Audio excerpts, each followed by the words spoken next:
Welcome all of you to my YouTube channel. And अगर आप channel पे new हैं तो प्लीज़ मेरे चैनल को लाइक शेयर एंड सब्सक्राइब कर दीजिए। तो इस वीडियो में हम लोग बहुत ही ज़्यादा डिटेल में बात करने वाले हैं कि जो बीएमएस का जो फर्स्ट ईयर है कि हम फर्स्ट ईयर को कैसे स्टार्ट करें।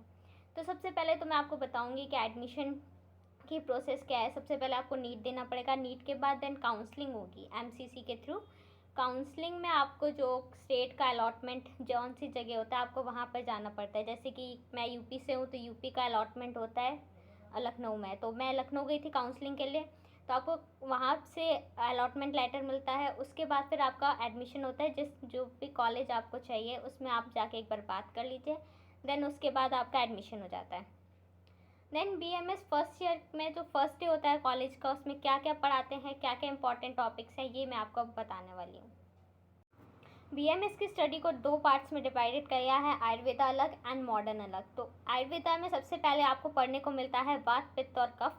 तो वात जितनी भी वायु है हमारी बॉडी में उसको वात कहते हैं। जो पित्त होता है, पित्त होती है अग्नि, अग्नि को हम पित्त कहते हैं आयुर्वेदा में। एंड जो कफ होता है वो जल को कहते हैं।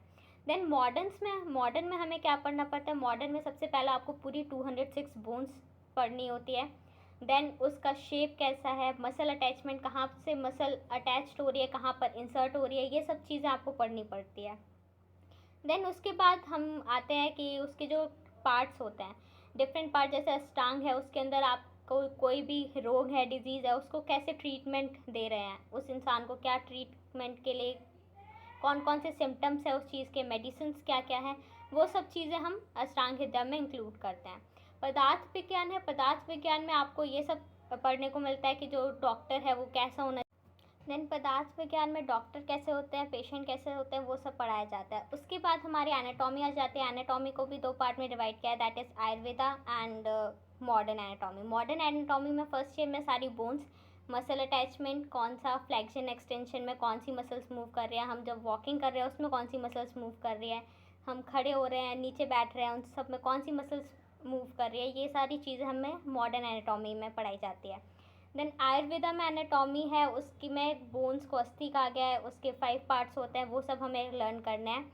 एंड उसमें थोड़ा सा गायनी का भी पार्ट है, बाकी जो गायनी का पार्ट है वो सारा हमारा थर्ड ईयर में इंक्लूड किया जाता है। सेकेंड ईयर में हमें द्रव्य और मेडिसिन पढ़ाई जाती है। फोर्थ एंड फिफ्थ ईयर में हमें पूरा प्रैक्टिकल करवाया जाता है। एंड फिर जो फिजियोलॉजी है, फिजियोलॉजी की जो स्टार्टिंग है वो हमें धातुओं से करनी है। आयुर्वेदा में 7 प्रकार की धातुएं बताई गई हैं, दैट इज़ रक्त, मांस, मेद, अस्थि, मज्जा और शुक्र। इन सब के जो चीज़ें हैं, महाभूत किन किन चीज़ों से बनी हुई है, 5 महाभूत से कौन सी चीज़ में क्या इंक्लूड है, वो सब हमारा आयुर्वेद में बताया गया है। देन उसके बाद आते हैं हम पार्ट्स पे। जैसे कि दोष होते हैं वो 2 टाइप के होते हैं, एक तो शारीरिक दोष माना गया है, दूसरा मानस दोष माना गया है। शारीरिक दोष में हम वात, पित्त, कफ को लेते हैं, और सुश्रुत ने एक और चीज़ ऐड की है इसमें, रक्त, जो कि कुछ लोग मानते हैं कुछ लोग नहीं मानते हैं। मानस दोष 2 प्रकार के होते हैं, रजस और तम। जो सत्व होता है वो कोई दोष नहीं होता है, वो जो नॉर्मल सात्विक प्रवृत्ति के लोग होते हैं उनके लिए होता है। तो ये सारी चीज़ें हमारी आ जाती है फिजियोलॉजी में। देन हम संस्कृत में पढ़ते हैं, संस्कृत में हम संधि वगैरह पढ़ते हैं। और जो चीज़ जैसे जो संस्कृत होती है वो ब्रांच होती है, तो हम एंड जैसे कि मेरा लास्ट वीडियो था पंचकर्मा के ऊपर, तो पंचकर्मा के में जो जो मेडिसिन यूज़ की गई हैं वो सारा हमको चरक संहिता में पढ़ने को मिलता है, ईच एंड एवरीथिंग, कि आपको कैसे प्रयोग करवाना है, उससे पहले एक स्वेदन स्नेहन में क्या क्या देना है, बाद में क्या क्या देना है, जितने भी द्रव्य है वो सब इंक्लूड कर किए गए हैं चरक संहिता में। And it is a very helpful. जैसे और जो ऋतुएँ चल रही हैं हमारी आयुर्वेदा में 6 टाइप की ऋतुएं ली जाती हैं, तो उन सब का डीपली एक्सप्लेनेशन की कौन सी ऋतु में हमें कौन से चीज़ें फॉलो करनी है, क्या खाना है क्या नहीं खाना है, और हर चीज़ वो सब उसमें दी गई है कि बीमारियां कौन कौन सी होती है, हमें किस टाइप के प्रिकॉशंस लेने चाहिए, each and everything. And as you can see, these all are the practicals included in our first year. So first one is compound microscope, इसको डीपली पढ़ना है। देन स्टेथोस्कोप का यूज़ कैसे करते हैं, थर्मोमीटर, क्लिनिकल हैमर जो कि use होता है आपका रिफ्लेक्स एक्शन चेंज करने के लिए, ट्यूनिंग फॉक हमारी यूज़ होती है हियरिंग कैपेसिटी के लिए, सीरिंज, निडल, कौन सी साइज़ में कितनी कौन सी नीडल लगती है, और बच्चों के लिए कौन सी नीडल लगती है, वो सब हमें सीरिंज या नीडल में पढ़ने को मिलेगा। Then stop watch time management के लिए होती है, सेंट्रीफ्यूज मशीन होती है, साहलीज हीमोमीटर होता है, हीमोसाइटोमीटर सेट होता है, ये सब आपके ब्लड वगैरह चेक करने के लिए होता है। Then bulbs of collection of blood, ये सब चीज़ें होती है। देन हमारे एक्सपेरिमेंट्स में आते हैं collection of blood bye capillary method से, जैसा कि मैंने आपको बताया था bleeding time and clotting time, और हीमोग्लोबिन वगैरह के जो जितनी भी चीज़ें हैं वो सब हमें चेक करने को मिल। जो आपका ब्लीडिंग टाइम होगा वो आपको इस टाइप से निकालना है कि आप जब ब्लीड करना स्टार्ट हो जाए तो उसके 30 मिनट्स बाद आपको पेपर के ऊपर, ब्लॉटिंग पेपर के ऊपर थोड़ा सा प्रेस करना है। दैन उसके नेक्स्ट 30 मिनट्स बाद, दैन उसके नेक्स्ट 30 मिनट्स बाद, जब तक आपका ब्लीडिंग बिल्कुल क्लियर नहीं आ जाता। देन उसके बाद इस टाइप से होता है। ब्लीडिंग टाइम जो नॉर्मल होता है वो 1 से 3 मिनट का होता है। तो इस टाइप से जैसे कि आप देख सकते हैं ये करना होता है हमारे एक्सपेरिमेंट में।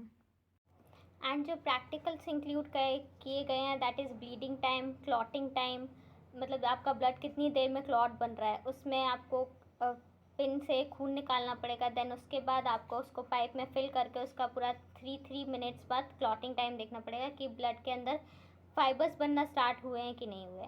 और ब्लीडिंग टाइम भी सेम ही चीज़ है, उसमें आपको देखना पड़ेगा कि आपका ब्लड कितनी देर में स्टॉप हो रहा है। देन और जो प्रैक्टिकल्स हैं उसमें स्टेथोस्कोप इंक्लूड है कि कैसे एक पेशेंट को चेक करना है, उसके पार्ट्स क्या क्या होता है, माइक्रोस्कोप क्या होता है, माइक्रोस्कोप के पार्ट्स क्या होते हैं, ये सारी चीज़ें हमारे प्रैक्टिकल में फर्स्ट ईयर में इंक्लूड की जाती हैं। देन फ्रेंड्स इस ईयर में एक चीज़ और इंक्लूड की गई है एंड दैट इज़ चरक संहिता, जो कि लास्ट ईयर में नहीं थी, वो बस इसी ईयर से स्टार्ट किया गया है। तो चरक संहिता के 12 चैप्टर्स इंक्लूड किए गए हैं एंड उसके अंदर वो अष्टांग हृदयन है, उसका फर्दर पार्ट है।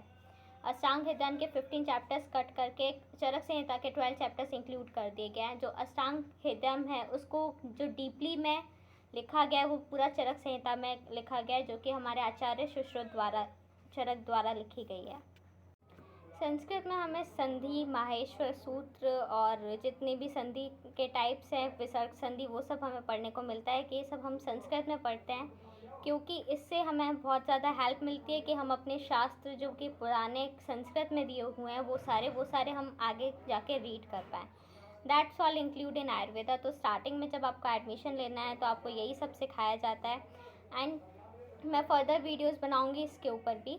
तो अगर तो please like, share and subscribe to my channel अगर आपको ये वीडियो पसंद आया, and click the bell icon for the further updates. So thank you so much for